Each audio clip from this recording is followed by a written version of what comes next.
안녕하세요. 부부 역사단입니다. 우리가 반드시 알아야 하는 대한민국 역사부터 알면 재미있는 세계사까지 유익하게 전달해 드리려고 합니다. 구독, 좋아요는 사랑입니다. 1950년 6월 25일 새벽 4시 북위 38도선 일대에 천둥 같은 포성이 울려 퍼졌습니다. 해방의 기쁨을 누린 지 불과 5년, 이 땅은 다시 한번 전쟁의 소용돌이에 빠져들었습니다. 그날 새벽 조선민주주의 인민공화국 인민국 10개 사단 13만 5천 명이 38선을 넘었습니다.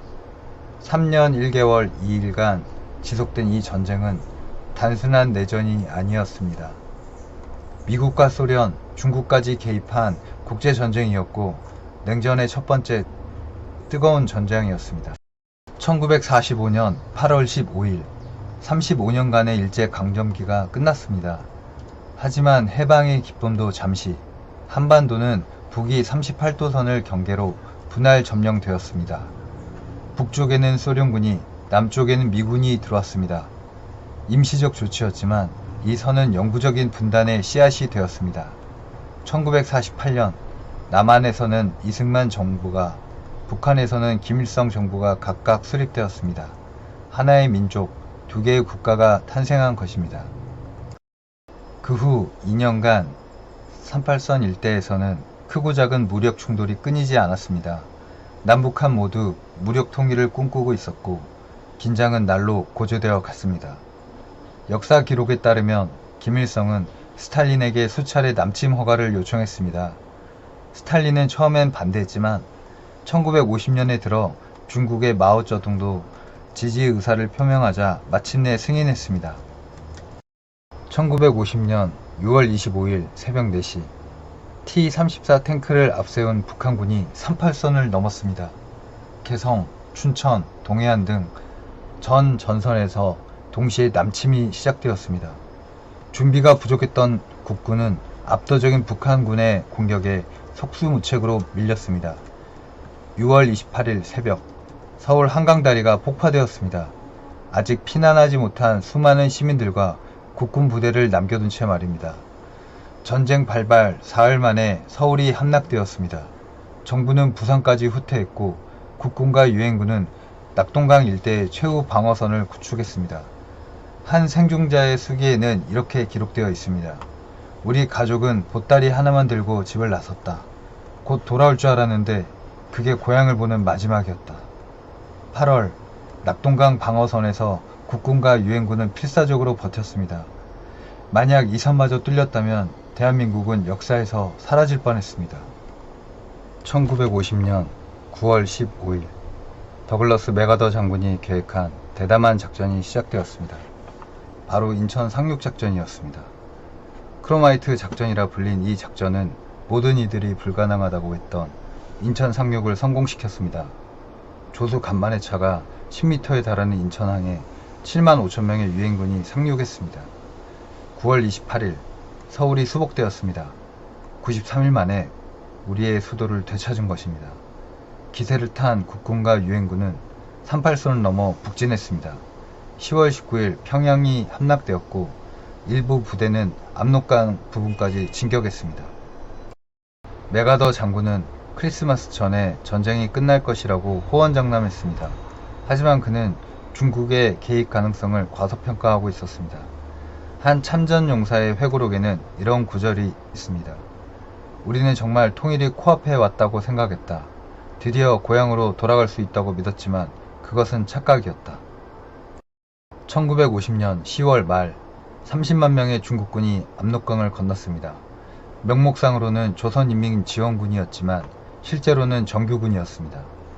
중국군은 압도적인 병력으로 인해전술을 구사했습니다. 밤을 틈타 나팔을 불며 파도처럼 밀려왔습니다.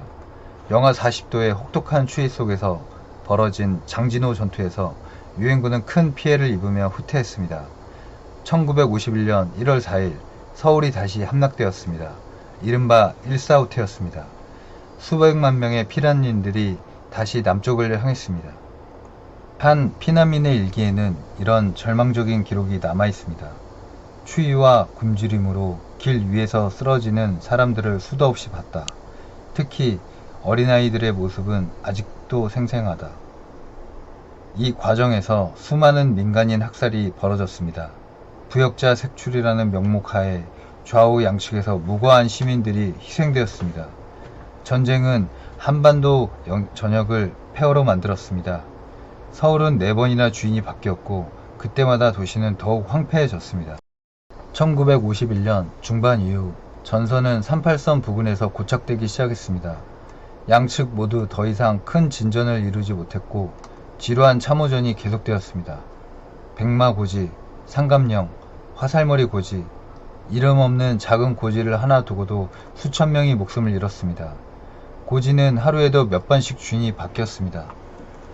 1951년 7월 10일 판문점에서 휴전 협상이 시작되었습니다. 하지만 협상은 쉽게 진전되지 않았습니다. 가장 큰 쟁점은 포로 문제였습니다.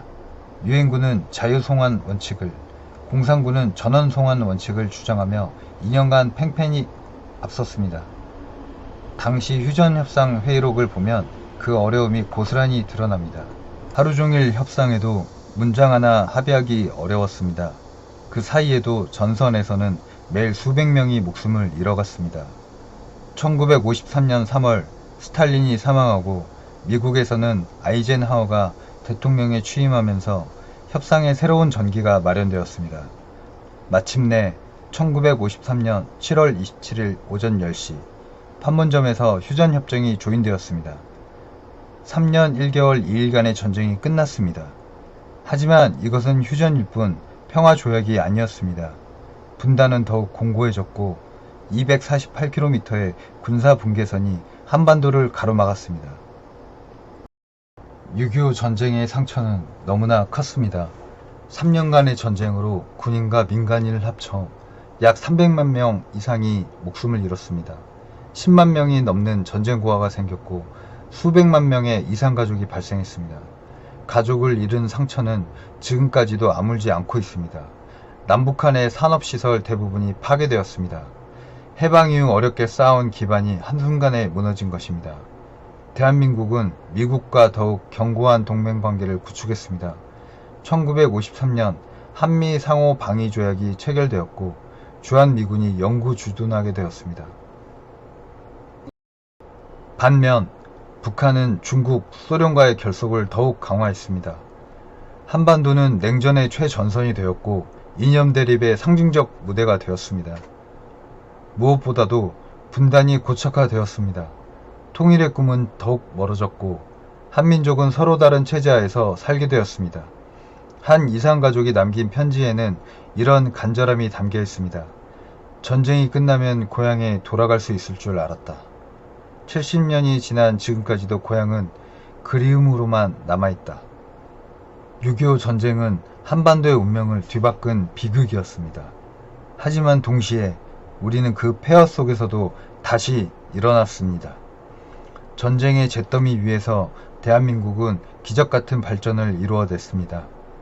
세계 최빈국에서 선진국으로, 원조를 받던 나라에서 원조를 하는 나라로 변화했습니다. 오늘날 우리가 누리는 자유와 평화, 그리고 번영은 그 시절 수많은 이들의 희생 위에 세워진 것입니다. 이제 6.25를 직접 경험한 세대는 점점 줄어들고 있습니다.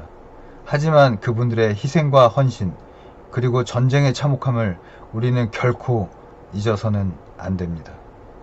분단 75년, 휴전 70년, 아직도 끝나지 않은 전쟁. 하지만 우리는 희망을 포기하지 않습니다. 언젠가는 이 땅에 진정한 평화가 찾아올 것이고 분단의 아픔이 치유될 것입니다. 그날까지 우리는 6.25의 교훈을 가슴에 새기며 평화를 지켜나가야 할 것입니다. 6.25 전쟁에서 희생된 모든 분들의 명복을 빕니다. 그 분들이 지켜낸 이 땅 위에서 우리는 평화와 통일을, 그날을 꿈꿉니다. 우리는 부부 역사단입니다. 앞으로도 인류가 걸어온 길, 그 속에서 피어난 희망과 용기의 순간들을 기록해 나가겠습니다. 감사합니다.